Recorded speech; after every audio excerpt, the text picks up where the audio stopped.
boa noite. Bom, demorou um pouquinho, né, para vir o próximo capítulo, mas estamos aí. Nós vamos continuar falando sobre o livro Paulo Estevão, psicografia de Chico Xavier e Emmanuel, né, o Espírito.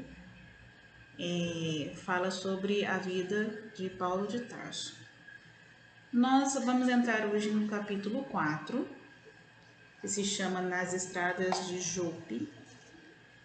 E vai começar a falar um pouquinho sobre Saulo, né? Porque antes de ser Paulo de Tarso, ele foi Saulo de Tarso. Então, no site espírito.org.br tem uma palestra resumida da vida dele, né? De que raça que ele era, de que povo ele veio, o que ele fez antes de tudo acontecer. Então eu vou ler só o comecinho para vocês, para a gente lembrar quem era Saulo de Tarso, de onde ele veio. Então, nesse site está assim: era inicialmente chamado de Saulo, nascido na cidade de Tarso, capital da província romana da Cilícia, fabricante de tendas. Depois de Jesus, é considerada a figura mais importante do cristianismo. Era um judeu da diáspora, de uma importante e rica família. Começou a receber, aos 14 anos, a formação rabínica, sendo criado de uma forma rígida no cumprimento das rigorosas normas dos fariseus, classe religiosa dominante daquela época, e ensinado a ter o orgulho racial tão peculiar aos judeus da antiguidade. Quando se mudou para Jerusalém para se tornar um dos principais sacerdotes do Templo de Salomão, deparou-se com uma seita iniciante que tinha nascido dentro do judaísmo, mas que era contrária aos principais ensinos farisaicos. Então, só o comecinho, tá? Só para a gente entender quem que era o Saulo. Então, o Saulo também era judeu, mas foi criado dentro de uma família rica, criado dentro dos conhecimentos dos fariseus.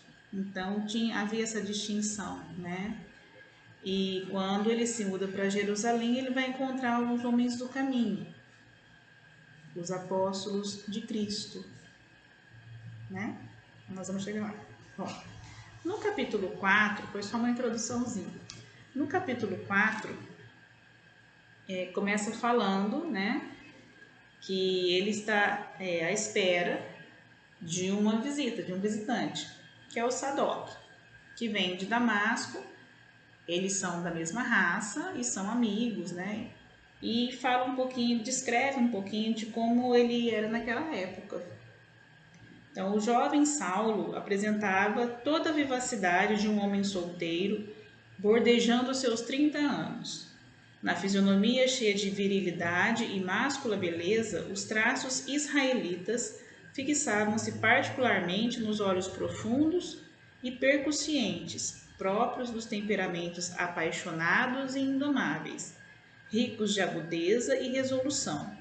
Trajando a túnica do patriciato, falava de preferência o grego, a que se afeiçoara na cidade natal, ao convívio de mestres bem-amados, trabalhados pelas escolas de Atenas e Alexandria. Então, assim, a gente vê que o Saulo, ele era um homem muito estudado, muito rico e muito bonito. Então, ele tinha muita coisa a seu favor, né? Era tudo muito fácil para ele, o acesso a muita coisa. E isso nós sabemos que gera um certo orgulho, uma certa vaidade, né? Porque não teve que lutar por nada, ele já tinha tudo nas mãos. E como ele foi criado dentro de conceitos assim bem olho por olho, dente por dente, né? Então ele tinha fé, ele seguia certinho todos aqueles princípios. Ele não era um homem ruim, né? Ele era um homem bom, que fazia as coisas corretamente, mas segundo princípios deturpados, né? Que conforme os fariseus ensinaram ali, e a gente sabe que nem tudo que eles ensinavam era realmente legal, né? Para aquela época. E que eles foram os principais, assim, que atrapalharam na vinda do Cristo, né? Quando Cristo trouxe um ensinamento totalmente diferenciado. Bom, então Sadoc e Saulo começam a conversar, né, sobre as coisas que eles andam fazendo, como dois amigos fazem, contam as novidades. E numa dessas novidades, Sadoc fala que ficou sabendo que, que Saulo está apaixonado, né? E fala de Abigail.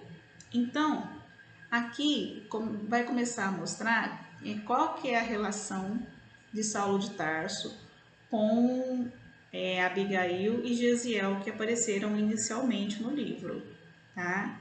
Saulo e Abigail eram namorados, né? Que naquela época eram pretendentes, né? E ele fala da intenção dele de se casar com ela, né? Porque ela também era da mesma raça, ela seguia a lei direitinho, né? Tudo conforme ele buscava numa mulher para se casar, além de ser muito jovem e muito bonita. Aqui ele fala, né? Era de fato o seu ideal de moço, inteligente, versada na lei e, sobretudo, dócil e carinhosa. E aí Sadoc pergunta se os pais dele já sabem, né, de tudo isso. Então ele fala que a irmã vai a Tarso, porque eles estão em Jerusalém, né?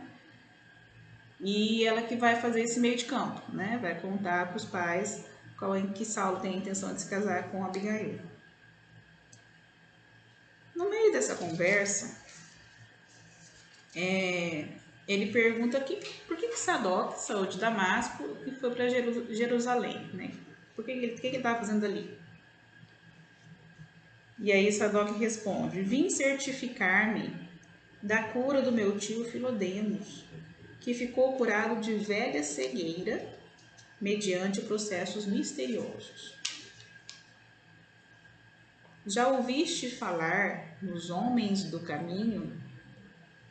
Aí Saulo responde: Ah, Andrônico falou-me a respeito deles há muito tempo. Não se trata de uns pobres galileus maltrapilhos e ignorantes que se refugiam nos bairros desprezíveis? Olha, né, a descrição que ele faz. Isso, justamente, fala Sadoc. E aí Saulo fica, nossa, né, mas como que o seu tio desceu tão baixo, né, foi até esse pessoal, como que ele teve coragem de fazer isso, né? E Sadoc responde: é isso que eu quero saber. O que importa é que esses homens curaram a cegueira do meu tio. Então ele quer saber o que acontece, né? Bom, todavia, não foi um carpinteiro galileu obscuro, sem cultura, que originou tal movimento? Que poderíamos esperar da Galileia? Porventura, terá produzido outra coisa além de legumes e peixes? Então os dois ficam conversando e falando, desdenhando, né, daqueles homens, né?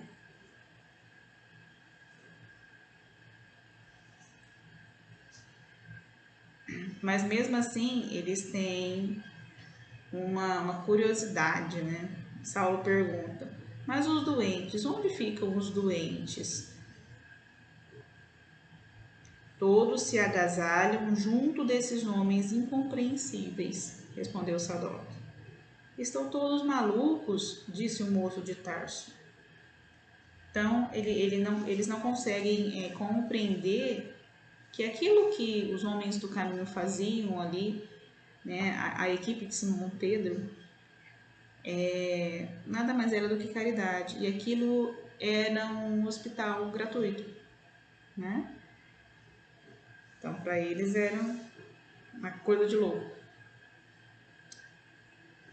E ele continua, Sadoc, ao finalizar a conversa, Sadoc acrescentou: não me conformo em ver nossos princípios aviltados e proponho-me a cooperar contigo, embora esteja em Damasco, para estabelecermos a imprescindível repreensão a tais atividades. Com as tuas prerrogativas de futuro rabino, poderás encabeçar uma ação decisiva contra esses mistificadores e falsos taumaturgos. E aí, Saulo então se prontifica a começar a caçada, né? A dar um jeito de repreender o trabalho que os homens do caminho faziam, mesmo sem saber exatamente o que é. Então, Sadoc fala que tem um deles que está se destacando, né, por conta das suas pregações. E esse alguém é Estevão.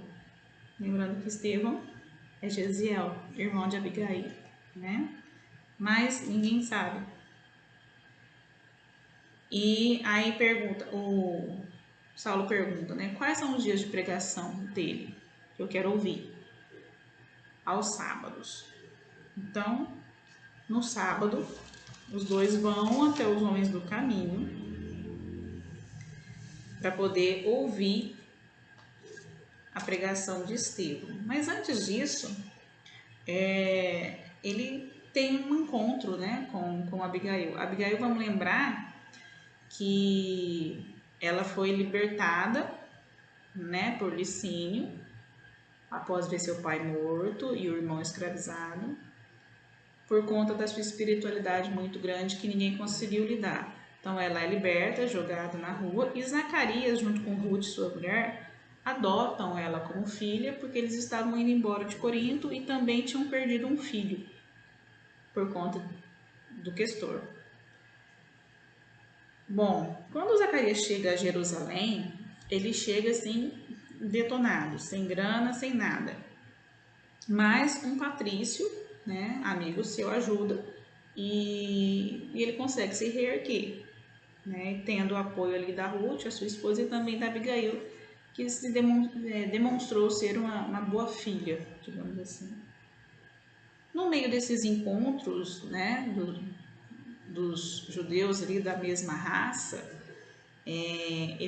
ela conhece o Saulo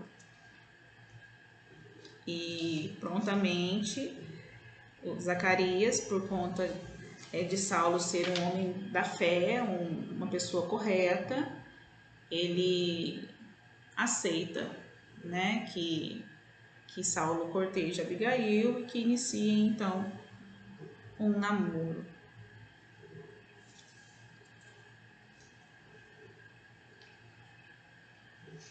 Mas num desses encontros, Saulo percebe que Abigail está mais triste, né? A tristeza dela não consegue ser escondida e ele pergunta o que é. Então ela fala que o irmão tem passado muito pela cabeça dela e que ela gostaria que ele soubesse do namoro, ela gostaria da bênção dele, né? E que ele estivesse presente no casamento, essas coisas. E que toda vez que alguém vai para Corinto, ela espera um retorno, né? Um dos amigos de Zacarias ali sempre vai, um dos viajantes, mas eles não volta com notícias. E a última vez que ficou sabendo foi que Gesiel foi mandado para uma das galeras das embarcações. E pronto. Por quê? Porque no capítulo anterior, os capítulos anteriores falam que o Gesiel foi libertado dessas galeras. Então ninguém sabe, ele foi dado como morto, né? Ele foi libertado por um senhor que ele curou de uma doença ele também pegou a doença, mas uma das condições para ele ser libertado era que ele trocasse de nome, né? Que ninguém soubesse do que lhe aconteceu. Bom,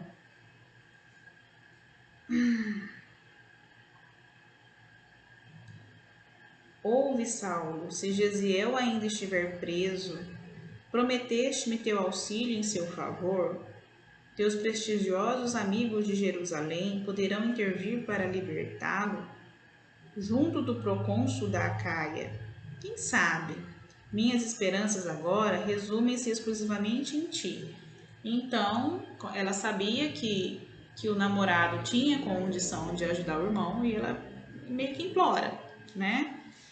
E ele diz que vai fazer isso, que vai intervir, que vai buscar pelo irmão, que vai interceder pelo cunhado, né? E ele até pergunta, né? Amarias a teu irmão mais que a mim? Ela responde, entendes o meu coração fraterno e isso me exime de mais explicações. Quer dizer, existe o amor de irmão e o amor de homem. Então, é diferente, né? Foi isso que ela quis dizer. Então, uma coisa não é comparável à outra. Então, ela começa a chorar e ele consola ela. Bom, no meio dessa conversa entre eles tinham assim, Abigail e Saulo, eles tinham uma ligação espiritual muito grande, uma afinidade muito legal. Eles tinham conhecimento da fé, né? Como é falado aqui, eles gostavam daquilo, de trabalhar naquela situação, de ver Deus daquela forma, de vivenciar os conhecimentos que eles tinham sobre Deus. Então, eram pessoas que, e tanto individualmente como casal, eles podiam seguir, né, juntos numa evolução bem maior. Só que Abigail tinha uma humildade e uma espiritualidade mais gigante, né? E Saulo não tinha isso. Saulo tinha o conhecimento, mas era muito orgulhoso, muito vaidoso. Mas apesar disso, ele fala da sua vontade do casamento, que já planejou tudo, né, na época e tal, que já ia falar para os pais e tudo mais. E só um minutinho. Política, gente, política. Desculpa. Bom, continuando. E ela, Abigail até se assusta por conta da pressa dele, né? Mas aceita e o único pedido que ela faz para ele é que o irmão esteja presente.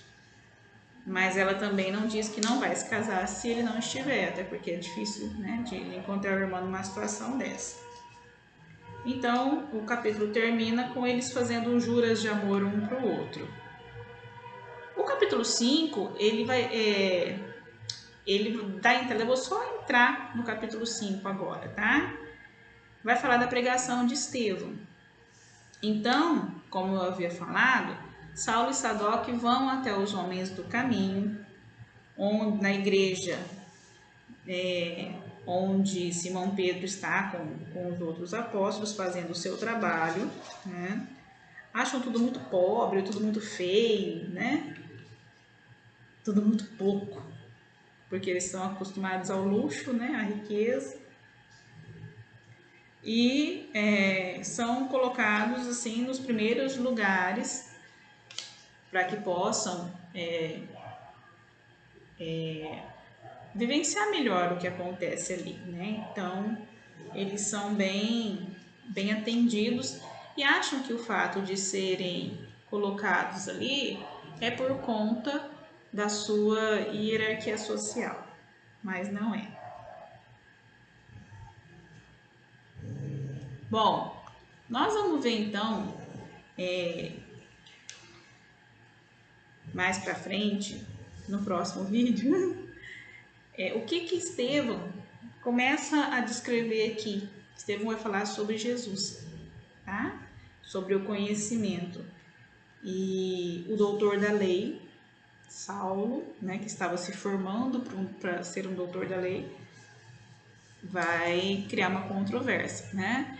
Ele vai tentar desdizer tudo aquilo. Então, no próximo vídeo, nós vamos conhecer as pregações de Estevão e as indagações de Saulo de Tarso. Por que a briga começou?